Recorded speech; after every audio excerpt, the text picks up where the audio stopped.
하나님 말씀 보겠습니다. 구약성경 또 다니엘서를 봅니다. 다니엘서 9장. 하도 봐서 이제 아마 외울 수도 있을 것 같아요. 다니엘서 9장 25절에서 26, 27절 3절 말씀입니다. 같이 한 목소리 한번 천천히 읽겠습니다. 시작. 그러므로 너는 깨달아 알지니라.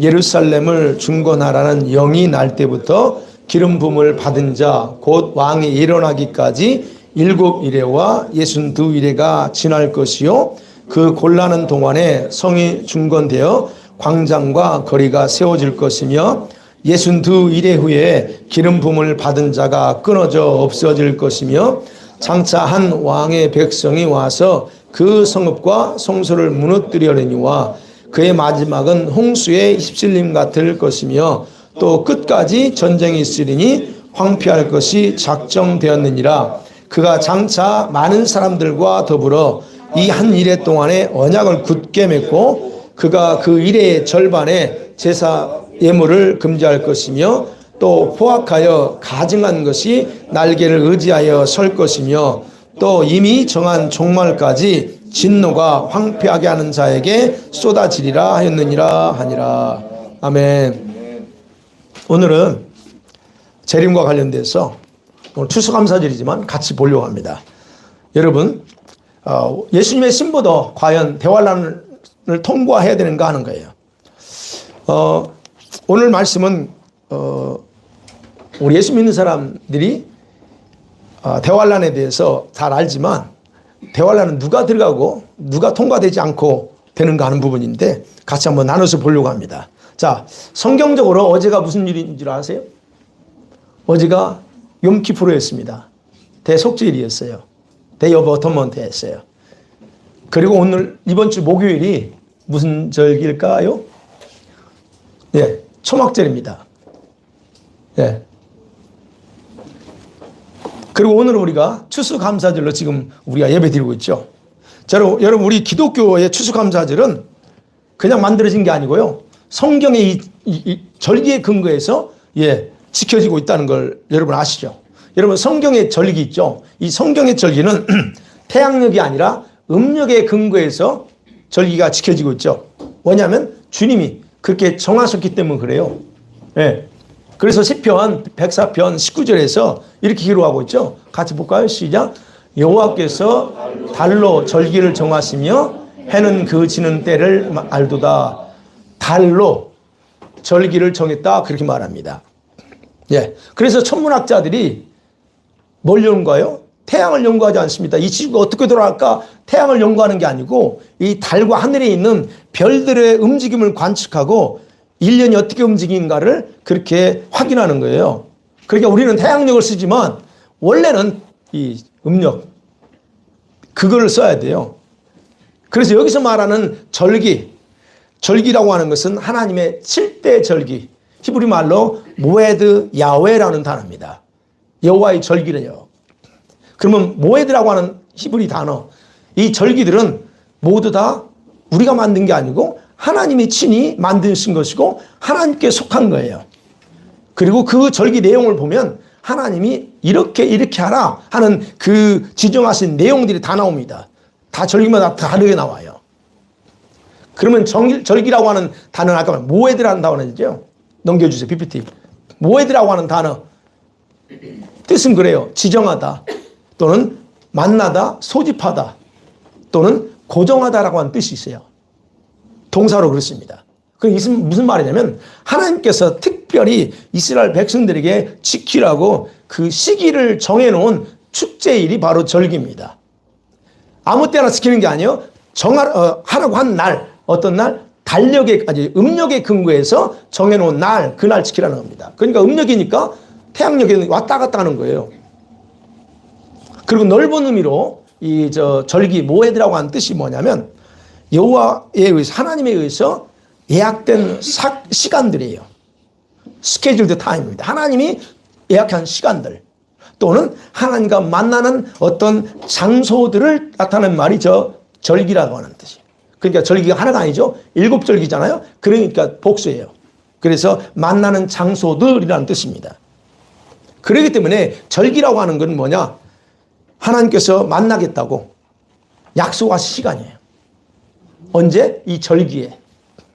그리고 하나님께서 지정해서 자기 백성들을 만나는 장소, 이게 절기입니다. 그러니까 주님 우리를 만나는데 언제 만나냐? 물론 매일 만나시죠. 근데 특별하게 정해놓은 그날을 중요하게 여겨요. 물론 우리는 뭐 나팔절이나 이런 걸 안 지키지만 원래 성경은 그렇다라고 하는 걸 말씀드립니다. 그래서 7대, 7대 절기는 하나님이 약속하셨고 그 절기 기간에 주님이 찾아와. 그리고 자신이 있어야 될 절기 있죠. 7절기. 그 절기가 진행되는 그 일정의 그 날, 그 다음에 그 시간에 본인이 그 자리에 있겠다고 하는 그런 의미를 가진 중요한 프레임입니다. 그래서 우리는 절기라고 하는 것을 무시할 수 없어요. 그럼 이 절기는 언제 만들어졌을까요? 하나님이 언제 절기 만들었어요? 예. 창세기 1장 14절에 보면요. 나오면 하나님이 이미 창세 전에 만들었다는 거 알아요. 같이 볼게요. 시작. 하나님이 이르시되 하늘의 궁창에 광명체들이 있어 낮과 밤을 나누게 하고 그것들로 징조와 계절과 날과 해를 이루게 하라. 여기 봅니다. 4가지가 나옵니다. 징조, 계절, 날, 해. 예. 하나님께서요, 모세에게 절기들을 지키라고 한 것은 시내산에서 제정한 게 아니에요. 이미 태초에 천지를 창조하기 전에 하나님의 계획 속에 포함되어 있었고 그것을 창조 때에 계시했어요. 저렇게. 그래서 징조라고 표현됐지만 저게 모에드 절기라는 단어입니다. 그리고 어디서 시내산에 와가지고는 구체적으로 그 절기를 그대로 다 이게 7가지를 싹 계시해서 알려준 게 바로 그래요. 절기라는 겁니다.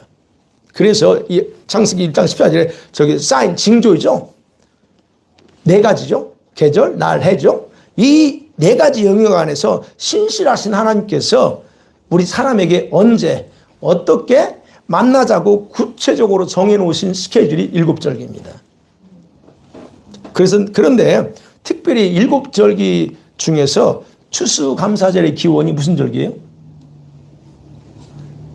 무슨 절기입니까? 가을 절기인데 무슨 절기? 나팔절기입니다. 네.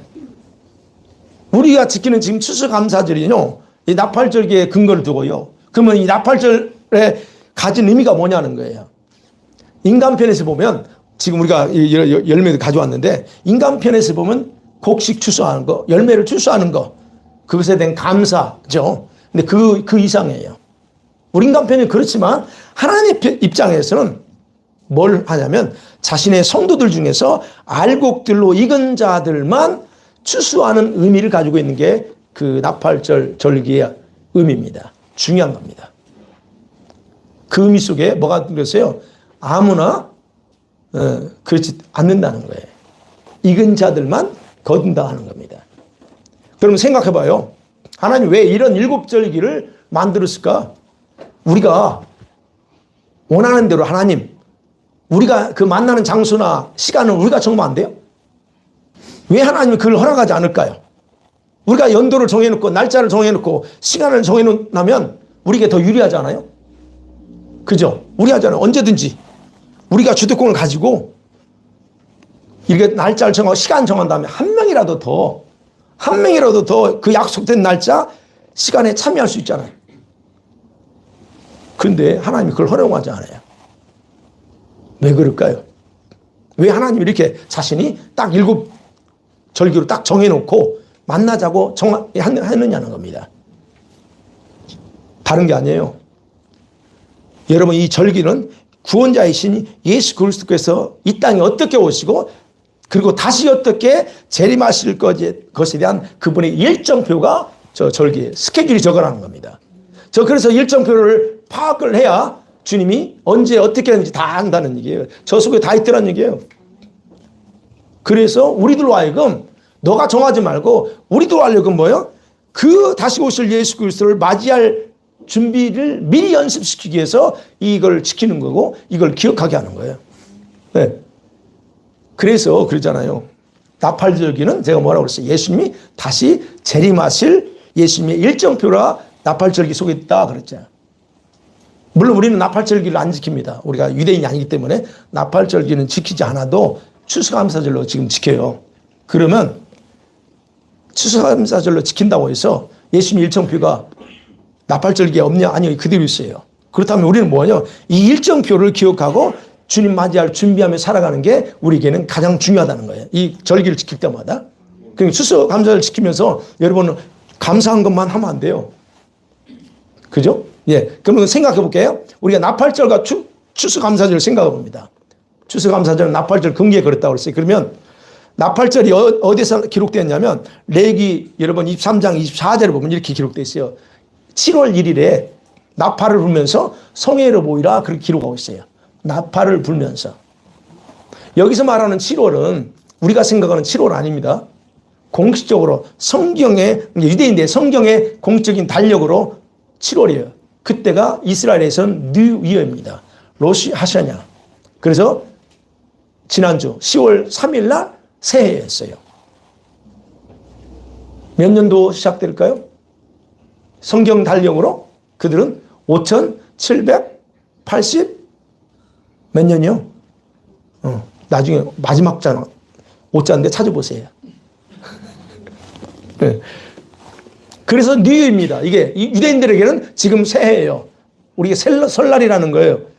그러면 여러분 성경에서 일곱째 날은 뭐 어떤 의미? 하나님의 창조 사역을 마치고 안식한 날이 일곱째 날이에요. 그리고 절기에서 일곱째 날 또는 일곱째 달 그건 뭐냐면 하나님의 역사를 새롭게 시작하는 계절이라는 의미로 정의돼요. 그래서 뉴이어예요.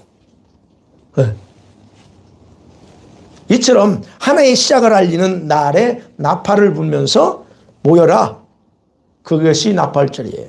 자, 그러면 나팔절에는요, 4가지의 그런 의미가 있어요. 하나, 첫 번째는 뭐냐? 나팔절은 구속사적인 관점에서 보면 예수님의 재림과 관련돼 있다. 제가 말씀드린 재림과 관련돼 있어요. 그걸 지난번에 말씀드린 마태복음 24장 31절에 근거해 보면 주님이 재림하실 때 천사장의 나팔 소리, 네. 그걸 올리면서 예수님이 찾으러 오신다 그랬어요. 그럼 이때 뭐냐 거예요. 이게 나팔절기가 주님의 재림과 연결됐다면 나팔이 울릴 거예요. 반드시 주님이 오실 때는. 그럼 이 나팔 소리는 뭘로 드려야 되냐 하는 겁니다. 여러분 이 나팔 소리는 여러분의 육신의 귀로 들을 수 있는 게 아닙니다. 무슨 귀로 들어요? 여러분의 영의 귀로 들어야 그 소리를 듣습니다. 그래서 여러분의 영이 나팔 소리를 들을 수 있는 상태로 만드는 것이 중요하다고 제가 계속 강조하는 거예요. 뭐 육신의 그 나팔 소리면 좋죠. 근데 이 주님이 천사가 부는 나팔 소리는 육신의 귀로 못 들어요. 영계에서 울린단 말이에요. 그래서 여러분이 이 영의 귀로 들어야 된다는 거예요. 그래서 정말 주님이 재림하실 때에 울릴 이 나팔 소리를 들을 수 있는 자도 있지만 듣지 못할 자들이 더 수두룩이 많습니다. 그래서 불행한 거예요, 그게. 그래서 나팔 소리를 듣는 성도들은 어떻게 될까요? 갈 거지만 듣지 못하면 그럽니다. 진짜 그게 얼마나 중요한지 여러분 아셔야 돼요. 그 나팔절이 그런 의미가 있어요. 두 번째, 나팔절은 열흘 뒤에 있을 대속죄일을 용키푸를 예비케 하는 역할을 합니다. 7월 1일이 나팔절이고 그리고 7월 10일이 대속죄일이에요. 그럼 대속죄일이 뭐예요? 이날은 온 이스라엘 백성들이 죄를 하나님께 자복하고 회개하는 그런 시간이에요. 어제부터 나팔절 그들은 회개하는 시간을 갖습니다. 유대인들은 지금도 그걸 지켜요. 회개합니다. 그럼 이때 뭐예요? 성경에 보면 특별히 대제사장은 백성들의 죄를 대신해서 속죄 제사를 드려요. 그리고 그 피를 가지고 어디 갑니까? 지성소 들어가서 하나님께 용서를 구합니다. 하나님 백성들 다 죄를 이 피를 받으시고 다 용서해 달라고 기도하는 거예요. 그래서 나팔절에 부는 이 나팔은 이스라엘 백성들에게 그거예요. 야, 이제 속죄일이 다가오고 있으니까 철저히 회개하고 하나님 앞에 설 준비해야 된다라고 하는 경고의 메시지가 되는 겁니다. 축제이면서 동시에 경고예요. 마찬가지예요. 예수님의 재림은 하나님의 심판 직전에 모든 사람들이 회개하도록 경각심을 주게 될 거라는 겁니다. 그게 나팔절기예요. 그 다음에 세 번째, 나팔절에 부는 이 나팔은요, 또 그 다음에 이번 주 목요일 뭐라고 그랬어요? 초막절이에요. 그러면 나팔을 부는 것은 초막절이 다가오고 있다는 걸 또 알려주는 역할을 해요. 그게 무슨 말이냐면, 초막절은 무슨, 영적으로 뭘 상징해요? 천년왕국을 상징한다고 그랬잖아요. 여러분, 초막절은 이스라엘 백성들이 광야 40년 동안 돌면서 장막에서 생활했던 그날을 기억하면서 너 절대로 잊어버리지 말라는 그런 의미로 지키게 한 거거든요. 그러면 이스라엘 백성들이 광야 생활할 때 하나님이 어디 계셨어요? 저 멀리 계시지 않았어요. 하나님은 특별히 성막이라고 부르는 그 텐트 안에 머물면서 이스라엘 백성들과 함께 동행했어요. 이게 뭘 의미하느냐? 그거 아까 말해 천년왕국 장차. 그래서 이 나팔절은 예수님의 재림을 통해서 하나님께서 또 예수 그리스도께서 장차 있게 될 천년왕국에서 왕이 될 거라는 것을 이렇게 알려주는 그런 절기 중에 또 하나라는 거예요. 그래서 장차 천년왕국이 오면 주님이 친히 이제는 사람들과 함께 거하면서 왕이 됩니다. 구약시대는 하나님이 성막 안에 그냥 머물러 계셨지만 이제는 달라요. 그게 바로 절기의 중요한 역할을 했다는 겁니다. 마지막 나팔절은 뭐냐? 풍성한 열매죠. 풍성한 열매를 나누면서 축제하는 절기예요. 그야말로. 여러분, 이스라엘은요, 6월절이 지나죠. 6월절이 3, 4월이에요. 그리고 이제 또 보리하고 밀 추수합니다. 그러고 나서 이제 가을에 추수할 것을 생각해요. 그래서 여러분, 땀 흘리며 농사 짓는 기간을 6개월간 지냅니다. 여름까지 지내는 거죠. 그러면 이들은 나팔절이 오기 전까지 가을에 추수하는 열매, 가을은 열매예요. 포도 열매, 무화과 열매, 뭐 올리브도 할 수 있고 이런 열매들을 추수하는 계절이에요. 그래서 그 오기 전까지 모든 수확을 다 끝냅니다. 그리고 나서 나팔절을 준비해요. 절기를 아니까. 우리가 명절 되면 다 나름대로 준비하잖아요. 네.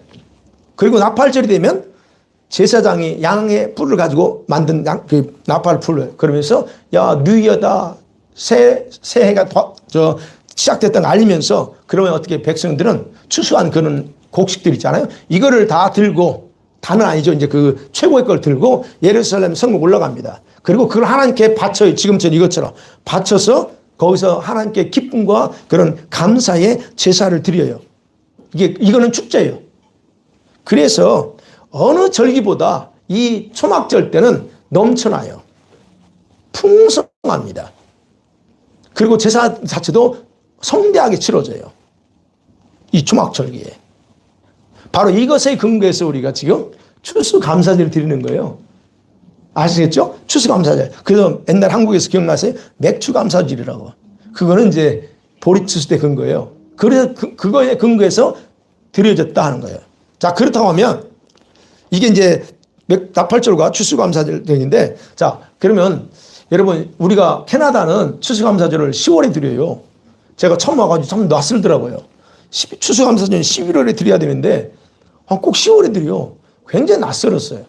근데 성경적으로 보면 11월이 아니고 캐나다에서 지키는 이 추수감사절이 더 성경에 근접하게 지키고 있다는 거예요. 왜? 나팔절은 9월이나 10월에 있거든. 그게 그거예요. 어찌됐든 여러분 나팔절은 알곡 추수의 풍성함과 동시에 예수님의 재림을 예표하는 중요한 절기라는 점을 여러분 꼭 기억했으면 좋겠습니다. 자, 그러면 이제 본격적으로 들어가는 겁니다. 본격적이 뭔 줄 아세요? 오늘 제목과 관련된 거. 여러분 재림이 때가 언제 재림하실까 하는 거예요.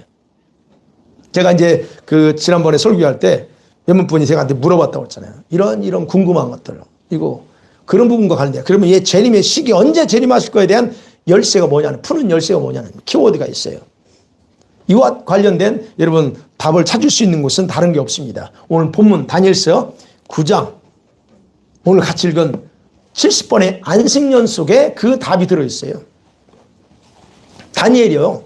저 9장 1절 이하에 보면 다니엘이 예레미야 선지자가 그 이스라엘 백성이 70년 포로 생활을 할 거라는 거 했거든요. 그 포로 생활에 대한 비밀을 깨달아요. 도대체 이 뭔가 그 깨달은 후에 금식하면서 죄를 뒤집어 쓰고 조상들의 죄를 대신 회개하면서 주님께 자비를 구합니다. 그러니까 하나님께서 가브리엘 천사를 보내요. 보내서 가지고 어떻게 해요? 그가 기도하는 걸 응답을 줘. 도대체 그 비밀이 뭔가를 가브리엘 천사를 통해서 알려줘요. 그리고 말합니다. 요약하면 딱 그래. 24절에 하나님의 계획은 70번의 안식년으로 기간을 정했다라고 하는 거예요. 70번의 안식년으로 딱 정해버렸대. 그럼 이게 도대체 뭐냐 하는 겁니다. 그러면서 말합니다. 24절에 그러면서 말하기를 가브리엘 천사가 말해요. 70년의 안식년을 정했는데 그렇게 되면 이스라엘의 허물이 그쳐지고 죄가 끝나서 용서받고 영원한 의가 드러나고 그리고 환상과 예언이 성취될 거다. 그리고 말하기를 지극히 거룩하신 분이 기름 부음을 받을 거라 그래요. 그러면서 오늘 25절에서 말하기를 그러니까 너 정확하게 잘하고 깨달아 이해하라 그렇게 얘기하는 거예요. 그래서 말하죠. 그러므로 너는 깨달아 알지니라 그래요. 말했는데 도대체 이걸 잘 못 깨달으면 의미를 모르니까 정확하게 이해하고 깨달아라 당부하는 겁니다. 자, 여기에서 70번의 안식년이라는 단어가 처음 등장합니다. 우리 성경은 71이라고 기록됐어요. 예. 그러면 70번의 안식년을 설명하면서 말합니다. 69번까지는 성취됐다. 그러나 마지막 한 안식년이 남았다라고 언급하는 거예요. 그러면 여러분 70번의 안식년은 제가 지난번에 말한 70 weeks가 아니다 하는 거예요. 그리고 뭐라고 그래? 77s가 NIV 성경이 맞다는 거예요. 그래서 안식년이라고 하는 것은 앞에 있는 70 있죠? 70을 계산할 수 있는 방법이에요. 그래서 저 말은 뭐냐? 70번의 안식년으로 정했다는 겁니다. 그게 그 말이에요. 71이라고 하는 말이. 그래서 말하죠. 그럼 언제부터 시작합니까? 그러죠? 25절에 예루살렘 성을 중건하라고 하는 명령이 날 때부터 그럽니다. 언제부터 시작되냐는 거예요. 시작점을 정확하게 말합니다. 성전, 성을 건축하라고 할 때. 여기서 말하는 이 성전 명령은요. 고레스가 그랬죠? 고레스가 가서 네 성전 해. 이거 아닙니다. 다리 왕이 그랬죠? 가서 해라. 이걸 얘기하는 게 아닙니다. 여기서 말하는 성을 건축하라는 명령은 예루살렘 성뿐만 아니라 그 예루살렘 성을 중심으로 파괴되어 있던 과거의 상황, 과거 이전의 모습으로 완전히 복구시키라는 거예요. 성만 달랑 짓는 게 아니고 그 주변에 학교, 법원, 오늘날 얘기하면 공공시설을 다 만들라는 거예요. 그게 바로 그 시점을 얘기해요. 그 히브리 단어 제가 예전에 다 했기 때문에 얘기 안 하는 거예요. 그 히브리 단어 그 뜻이에요. 그러니까 언제 그게 명령이 떨어지냐? 이 명령은 BC 457년에 아닥사스다 왕이 유대인 3차 명령을 하면서 그 명령을 합니다. 이때가 안식년이었어요. 이게 하나님의 뜻은요, 안식년 중복한다니까. 안식년. 그 계산, 이때 연도 계산법은 그래요. 457년부터 계산해서 69번째 안식년 끝났다 했죠? 누구에 통해서? 예수 그리스도 통해서 이 안식년이 성취돼요. 저는 요약해 놨습니다. 성취됐습니다. 그럼 여기서 생각해야 될 게요. 뭐냐? 다니엘의 이 70번의 안식년은 예루살렘 성전 그리고 유대인의 관점을 중심해서 이해해야만이 이게 풀어줄 수 있다는 거예요. 우리의 관점으로서 보면 안 된다는 거예요. 그래서 이거 70 weeks 그 관점으로 보면 안 돼. 풀어지지 않아요. 그래서 아까 저 기록했죠.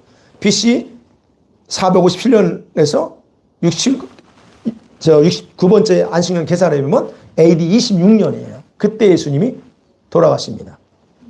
그날 그 6월절에 돌아갔어요. 이것도 제가 예전에 다 도표까지 해줘서 보여드렸어요. 자, 그러면 보세요. 70번의 안식년 해석은 굉장히 성전을 중시한다는 거예요.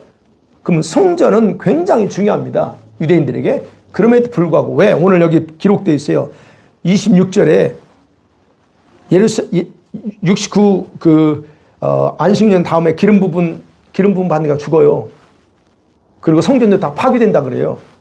그럼 생각해봐야죠. 성전이 대단히 중요한데 왜 하나님은 예루살렘 성전이 완전히 파괴될 것까지 지금 얘기하고 있느냐. 근데 26절 마지막 부분에 작정됐다 그럽니다. 이거는 그냥 파괴하도록 주님이 딱 작정을 해버렸어요. 왜 주님이 그렇게 작정했을까 하는 겁니다. 왜 작정해요? 그냥 놔둬야 되는데. 유대인들이 성전 굉장히 중요한데 왜 완전히 파괴하도록 했을까 하는 겁니다. 왜냐하면 기름 부음 받은 자이신 예수께서 참 성전으로 오셨기 때문에 그래요. 그걸 어떻게 알아요? 요한복음 2장 19절에서 그러잖아요. 예수님께서 성전에 들어가서 말합니다. 이 성전을 다 할라. 내가 3일 만에 다 지어버릴게 그럽니다. 어떻게 그렇게 가능해요?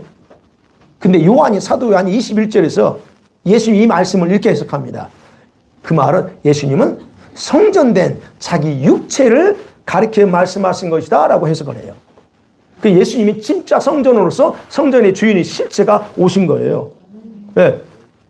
그래서 예수님 자신이 살아있는 성전으로 오시면서 이제는 성전의 계명이 바뀐 겁니다. 물리적으로 보이는 이 성전 이게 아니고 이제는 자신이 성전이에요. 그래서 성전의 실체는 예수님이에요. 그 실체가 와버렸어. 그러니까 실체 있는 성전 이게 건물이 아니야. 그리고 살아있는 존재예요. 이거는.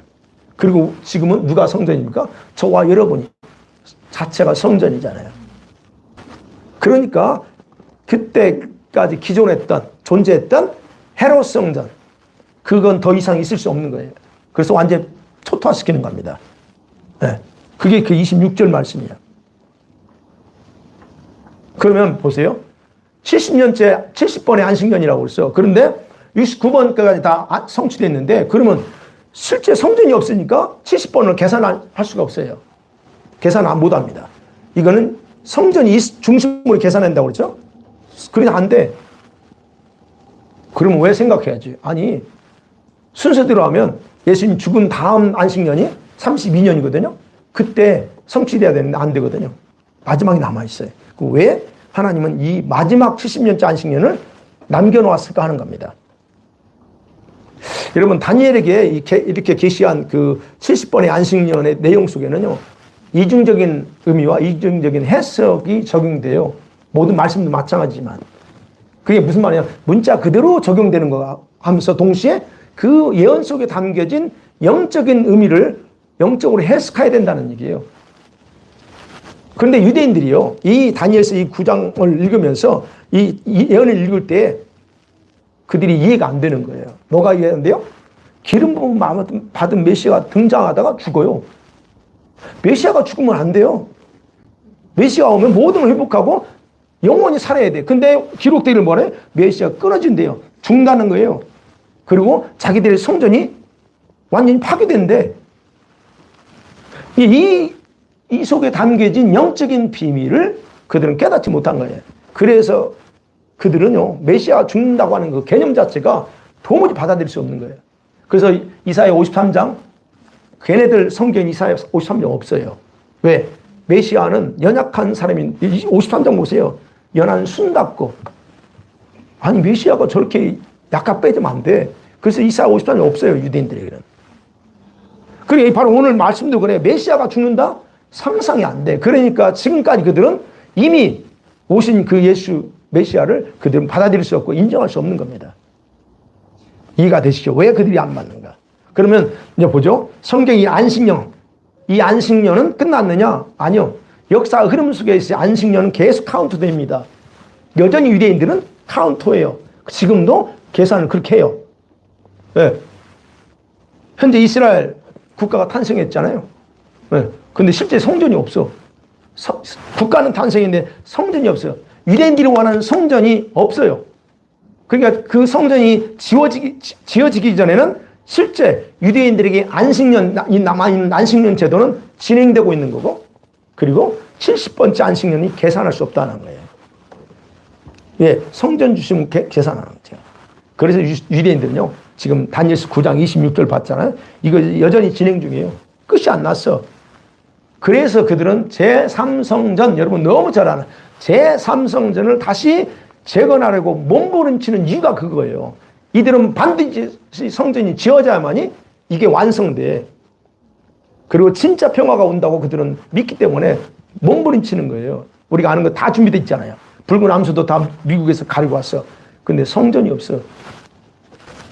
자, 그래서 여러분 예수님의 재림의 시기를 풀어내는 키워드는 뭐라고요? 마지막 남아있는 70번째 안식년의 해석이에요. 거기에 키가 있다. 여러분은 고민 안 해도 제가 고민하면서 주님이 알려주셔야 다 풀었어요. 그럼 마지막 세 번째로 그요. 제목처럼 예수님의 신부들은 대환란을 통과해야 되는 겁니다. 통과해야 될까요? 말할까요? 여러분, 이 궁금증도 역시 오늘 70번째 안식년 해석에서 다 풀어져 버려요. 그렇죠, 내가. 1에는 7년이 아니다. 네, seventh year, 그 안식년이다라고 말씀드렸죠. 그래서 27절이 그잖아요. 27절. 그래서 해석이 간단해요. 그가 장차 많은 사람들과 더불어 한 일해 동안의 언약을 굳게 맺어요. 그가 그 일의 절반에 제사와 예물을 금지한다 그래요. 자, 이게 포인트입니다. 이게 포인트예요. 그래서 여기서 말하는 일에는 안식년을 말하는 거고 그 일의 절반은 안식년 중간을 말하는 거예요. 저겁니다. 제가 저걸 할 줄 모르는 제가 이걸 만들어내고 어제 네, 저게 안식년이에요. 안식년인데 안식년 시작은 9월부터 10월 사이에서 그 다음 9월이 10월이에요. 그러면 저게 그 얘기하는 겁니다. 자, 그러면 보세요. 여기 보니까 그가 장차 많은 사람들과 더불어 한 일에 동안 언약을 맺어요. 그거는 누구냐? 적그리스도입니다. 그래서 중동의 평화 조약은 이스라엘이 이란이나 뭐 터키나 사우디나 이런 나라들 몇몇 나라하고 같이 언약을 맺는 걸 말하지 않고 그 주변에 많은 나라들이 같이 연합해서 언약을 맺는 걸 얘기해요. 그래서 많은 사람들과 그랬잖아요. 한두 나라. 그래서 아랍에미레트하고 아브라함 언약 맺었죠? 사우디하고. 그러니까 하나 나라가 아니에요. 가만히 보면 아랍 연맹이 될 수도 있어요. 그런 의미예요. 그래서 언약을 맺어. 그래서 평화조약을 맺는 그 해가 언제냐? 안식년이 되기 전이에요. 그러면 성전은 언제 완공될까요? 안식년이 되기 전에 완공돼요. 제가 계시록 할 때 얘기했어요. 안식년이 되기 전에 성전 완공돼. 지금은 다들 준비되어 있기 때문에 성전이 완공되는 거 아니야? 뭐 다들 지금 어떻게 보면 유튜브에 나와요. 그게 안 돼. 안 돼요. 그래서 성전이 완공되면서 유대인의 안식년이 시작되는 거예요. 그리고 안식년 중간쯤에 3, 4월 그 중간쯤에 6월절이 시작되잖아요. 그때요. 그리고 그때 평화의 사도로 가장했던 적그리스도가 평화조약을 깨 그리고 돌변해서 자신의 정체를 드러내고 유대인들은 어떻게 6월절이니까 제사를 드리려고 그러죠. 희생제사를 드리려고 합니다. 그런데 중지시켜버려. 깨고 그 놈이 중지시키고 그 자리에 뭘 세운다고요? 여기 보니까 가증한 우상을 성전에 세우는 거예요. 그래서 제가 말씀드린 제3성전은 유대인들이 자기들을 위해서 지었다고 생각하지만 나중에는 적그리스도를 위해서 짓게 돼 있어요. 자, 그러면 안식년이 언제였어요? 22년도가 안식년이었습니다. BC 457년부터 5022년도까지 몇 번째 안식년이 있어요? 354번째 안식년이 22년도였어요. 그 다음에 다음 안식년 언제일까요? 355번째 안식년 언제예요? 28년 9월에서 10일과 29년 9월에서 11일 1년입니다. 그래서 절기는요, 제가 얘기해요. 절기는 예수님의 시기 달을 그리고 그다음에 안식년은 뭘로 유명해요? 예수님의 때, 연도를 아는 열쇠라는 거예요. 그러면 대환란의 시작은 언제? 우리 관심은 이게 뭐 그거 아니고 대환란이 언제 시작돼요? 다니엘서 12장 11절 넘겨주세요. 시작. 매일 드리는 제사를 폐하며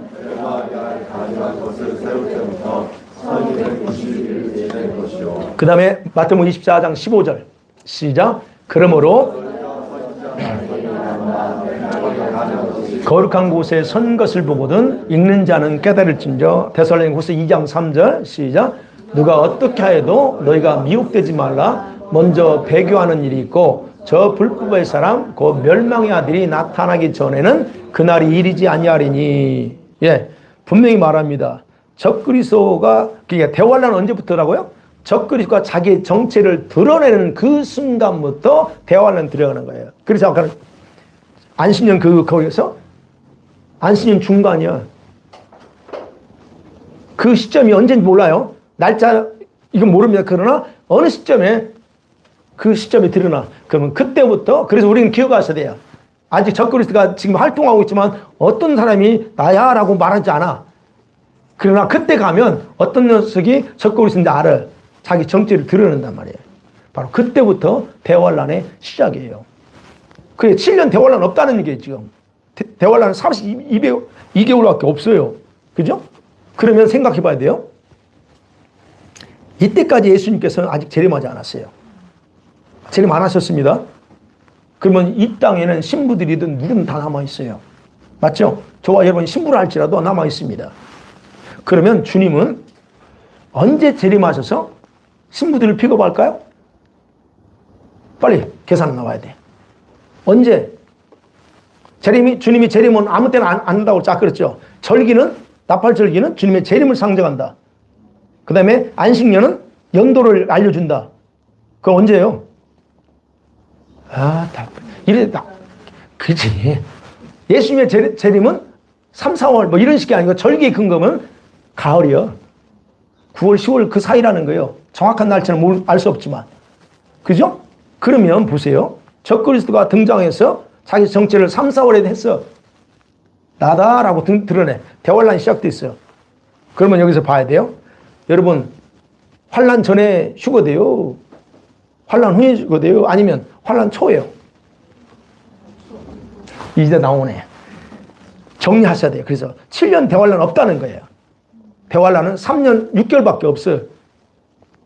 그리고 하나님은 교회들을 오늘 다니엘서에 보면 교회들을 불수거에 넣어요. 연단시켜요.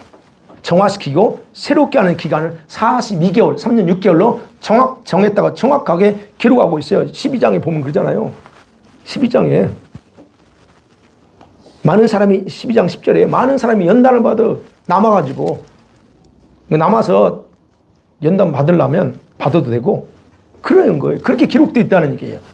그래서 교회는 일반적으로 환난 통과되게 돼 있어요. 그런데 문제는 거예요.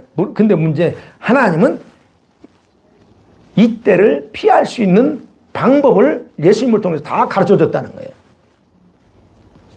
교회가 환난을 통과하는 것은 정신 못 차리니까 통과하는 거예요. 그거 아셔야 돼요. 정신 못 차리니까 통과하는 거지. 그러면 주님이 피할 길을 가르쳐 줘요. 왜 가르쳐 주실까요? 방법은 뭐예요? 깨어서 기도로 준비하는 것이다 라고 주님이 가르쳐요. 깨어있으라. 그날과 그때가 언제 올지 모르니까 너 깨어있어. 그래야 너 벗어난다 얘기하는 거예요. 여러분, 그런 깨어있는 자들은 이 대환란을 겪지 않을 수 있다는 말이에요. 그럼 어떤 성도들이 대환란을 피할 수 있어요? 어떤 성도들이? 깨어있는 자들이에요. 그래서 깨어있으라는 거예요. 깨어있는 게 어떻게 깨어있는 거예요? 잠 안 자는 거? 아니죠. 예. 자, 제가 옛날 그래서 지금, 미혹에 대해서 얘기할 때, 환란 후, 뭐 이렇게 했기 때문에, 이제, 거기서 혼동할 수 있잖아요. 그래서 이제, 제가 이제 몇몇 목사님들이 간증을 읽어봤어요. 천국에 갔다 오신 분들 간증을 읽어보면서, 거기 보면 공통적으로 했어요. 주님께서 갔다 오신 분들한테 주님이 자기 신부들은 환란에 남겨놓지 않는다. 그렇게 말씀하셨다고 그 기록한 걸 제가 세 번인가 네 번 봤어요. 근데 제가 이해가 안 돼요. 왜냐하면 성경에는 그렇게 기록하고 있지 않기 때문에. 그래서 제가, 이게 어떻게 되지? 이게 다니엘서 이것이 저한테 주님이 풀어주시기 전까지는 그게 제가 이해가 안 된 거예요. 이걸 어떻게 받아들였나? 예. 그러다가 한 목사님하고 또 책을 읽는데 그 목사님 책에서 또 그러는 거예요. 그 목사님 책에 있는데 내용을 제가 잠깐 요약해 볼 거예요. 주님이 그 분한테 그래요. 철저한 인본주의를 경비할 사람의 수가 적힌 짐승의 표의 시대가 온다, 세대가 온대요. 그러면서 말합니다. 그러니까 너희 내 신부들은 깨어있으라. 나팔 소리를 듣는 귀를 연습하고 준비하고 깨어서 기다리라. 그 다음에 내 신부들은 그 환난을 보지 않는다. 그래요. 나는 내 신부들에게 그 환난의 날을 제거하였다. 그렇지 않으면 그 환난 속에서 그 누구도 사람의 육체로서는 구원을 얻지 못하기 때문이다. 그래요. 그러나 택함 받은 내 신부들은 그 날들을 감해졌다. 이게요. 아니, 그거 보니까, 이것도 분명히 어떻습니까? 그 말을 보면, 환난 안 받는구나. 이렇게 생각하는 거잖아요. 그러니까 이제 그 목사님이 주님께 그래요. 아니, 사람들은요, 신학적으로 뭐 전천년설, 후천년설을 이렇게 하고 주님이 환난 전에 오네, 뭐 환난 중간에 오네, 환난 후에 오네, 이렇게 말합니다. 그래서 예수님이 뭐라고 하냐면, 딱 이게 내가 분명히 모든 사람들이 평안하다, 안전하다 하라고 외칠 때 도둑같이 온다고 하지 않았느냐? 그래요. 그러면서 주님께서 말씀하십니다. 환난으로 고통을 당할 중간에 온다면 사람들이 어찌 평안하다 외치겠느냐? 또한 모든 환난 후에 온다면 내가 도둑같이 막겠느냐? 그 말이 그때 맞느냐는 거예요. 그때는 이미 환난을 당한 사람들이 다 알고 있는 때 아니냐? 그러면서 그러게요. 하늘이 열릴 때가 곧 온다. 그러니까 환난과 재앙의 땅에 남겨진 자가 되지 말라라고 이제 이렇게 제가 요약한 겁니다. 이거. 여러분, 이 간증에 근거하면 환난을 당하지 않는다는 뉘앙스가 더 강하죠. 그럼 무슨 말이에요? 환난자는 죽어내. 제가 그래서 이제 이 책을 읽고 궁금해가지고 목사님 이메일을 보냈어요. 이메일. 아니, 성경에 있으면 분명히 그러는데 어떻게 환난 전에 이처럼 이렇게 하십니까? 그랬더니 목사님 이메일 봤어요. 저는 모르고요. 주님이 그냥 가르쳐준 거 쓰라고 썼어요. 그러면서 뭐라고 하는 저한테 목사님이 기도하시면서 주님께 여쭤보세요. 그러시더라고요. 그래서 제가 그렇지, 그건 내가 해야 될 일이죠. 그래서 이제 어쨌든 고민했죠. 이게 긴 것 같기도 안 긴 것 같고요. 그런 가운데 이제 제가 그 말씀을 계속 그때 다니엘서하고 이 계시록을 계속 연구하고 있을 텐데 어느 순간에 제가 확 풀려버린 거예요. 다니엘서 이 9장 27절이 풀려버리고 그러고 나서 보니까 풀리니까 그러면서 그 의미를 알았어요. 의미를 알았다는 게 뭐냐? 환난에 그 남겨놓지 않는다는 거.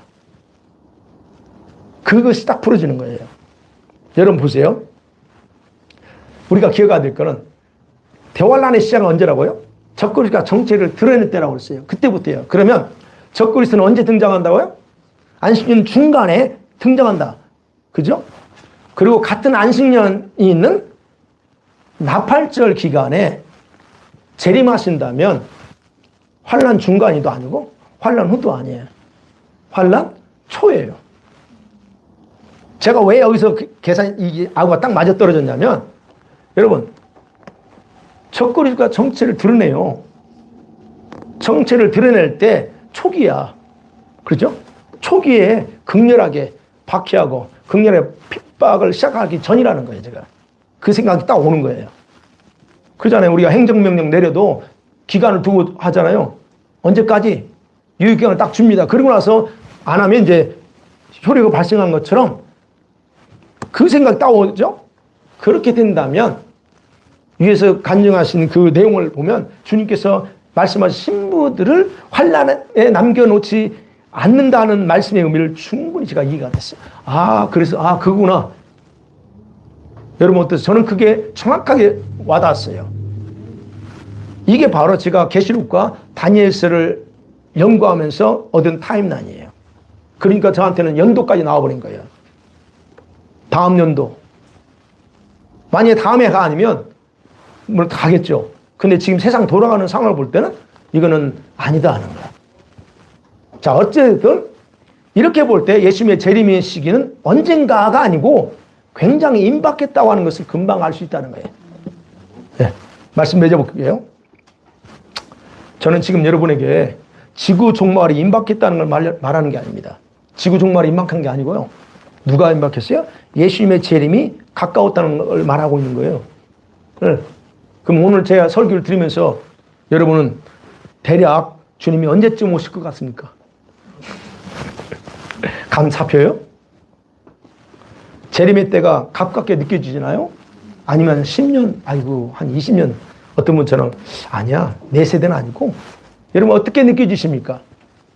어떻게 느껴져요? 그렇다면, 여러분은 이 시점에서, 어떻게 느끼는 상관은 이 시점에서 여러분이 무엇을 해야 가장 현명하다고 생각하는 거예요? 어떻게 할까요? 여러분의 현명한 생각, 어떻게 하는 게 현명해요? 여러분, 이런 사실을 이렇게 지금 제가 이제 그 말씀의 근거에서 설명한 걸 믿든 안 믿든 반드시 여러분 기억해야 될 게 있어요. 적어도 기억해야 될 게 뭐냐면, 오늘 여러분의 결정이, 어떻게 하겠다 여러분의 결정이 주님의 재림 때 여러분 운명이 결정된다는 것. 이건 변함없다는 것. 그 다음에 동시에 그때에는 이미 후회해도 더 이상 봐주지 않는다는 것. 이건 여러분 꼭 각오하셔야 됩니다. 봐주지 않습니다. 그래서 여러분이 깨어서 기도함으로 준비하고 주님의 신부가 되는 것은 되는 것이 대환란을 피할 수 있는 유일한 길입니다. 여기까지 제가 해놓고 항상 하는 것처럼 무릎 꿇죠. 주님, 기도합니다. 제가 이제 영어로 대화해요. 주님 저한테 주시는 말씀 또 이제 여러분한테 전할게요. 저한테 주시는 거 있어요. 성령으로. 때를 아는 것보다 더 중요한 것은 나를 맞이할 준비하는 것이다. 많은 자들이 때를 알고 싶어 하고, 그리고 자신이 때를 알고 있다라고 말한다. 그러나 준비하는 일은 소홀히 한다 그래요. 여러분 그러세요? 난 모르겠어요. 그렇게 줘요. 그리고 나를 사랑하지 않고서도 나를 신랑으로 맞이할 수 있다고 여긴다 그래요. 무슨 말인지 이해가 되세요? 아니, 신랑 신부는 서로 뜨겁게 사랑해야 되잖아요. 근데 저는 그 의미를 아세요. 나를 사랑하지 않으면서도 신랑으로 맞이할 수 있다고 여기고 산대요. 그래서 주님이 하시는 거예요. 나를 사랑하지 않는 자를 나는 신부로 여기지 않는다 그래요. 그러면서 또 이렇게까지요. 일하고 헌신하고 봉사하는 열심히 하는 것과 나를 사랑하는 건 다르다 그래요. 어떤 자들은 나를 사랑하니까 내가 헌신한다라고 그렇게 말하고 생각한대요. 그러나요? 여러분들은? 내가 당연히 주님 사랑하니까 헌신하고 주의를 하죠. 예, 맞을 수 있습니다. 그런데 주님은 그렇게 얘기하셨어요. 나는 그들이 하는 일을 통해서 나를 향한 사랑하는 마음을 평가하지 않는다 그러세요. 제가 이거 지어낸 게 아니고요. 저도 지금 이런 건 내가 처음이니까. 네. 뭘로 평가하냐면 너희들의 마음과 영에서 나오는 애정을 보고 평가한다 그랬어요. 애정. 얼마만큼 그 있잖아요. 예. 얼마나 나를 사모하며 갈망하느냐. 그러면서 예. 너희가 내 신부인가를 확인해 보라 그래요. 확인하는 방법. 신부인가 확인해라. 뭐냐면 너희들의 입에서 나오는 말과 마음의 생각들이 너가 어떤 자인지를 평가하는 것이다 라고 하셨어요. 여기까지 땡. 여러분의 말, 여러분이 뭔 생각하느냐, 그것이 바로 여러분의 신분이 아니냐를 보여준대요. 평가한대요. 여러분, 저는 그렇습니다. 아무 공로 없이 여러분 신부가 될 수 있는 우리 의의 흰옷을 이쁜 저와 여러분은 천사들도, 하늘에 있는 천사들도 부러워할 정도의 축복을 받았습니다. 믿습니까? 그럼 이제는 이제는 더 이상 그 흰옷을 더럽히거나 찢어지는 삶을 중단하기 원합니다. 뿐만 아니라 자신의 신분에 맞는 삶을 살지 않는 무관심을 회개하셔야 됩니다. 이건 제가 고민하는 거예요. 회개하셔야 됩니다.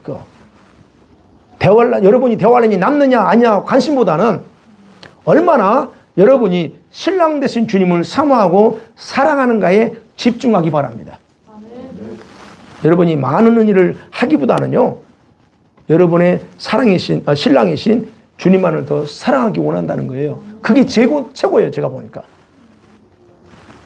안 되죠. 만일에 그렇게 하고 싶은데 안 돼요. 마음대로 안 되면, 저도 그래요. 아까도 남자들이 이게 불리해. 남자들은 그 감성이 안 나와 잘. 주님 사랑해. 이게 간지러워서 주님 사랑 이게 나오나요? 우리 이 집사님 나와 그거? 안 나와요. 남자들이 간지러워 사랑해요. 이게 안 돼. 그게 얼마나 불리한지 몰라요 남자들이. 집사님들 여자 집사님들이 그래서 유리한 거예요. 그 감정이 확 하니까. 근데 안 나와. 그래서 저희가 연습해요.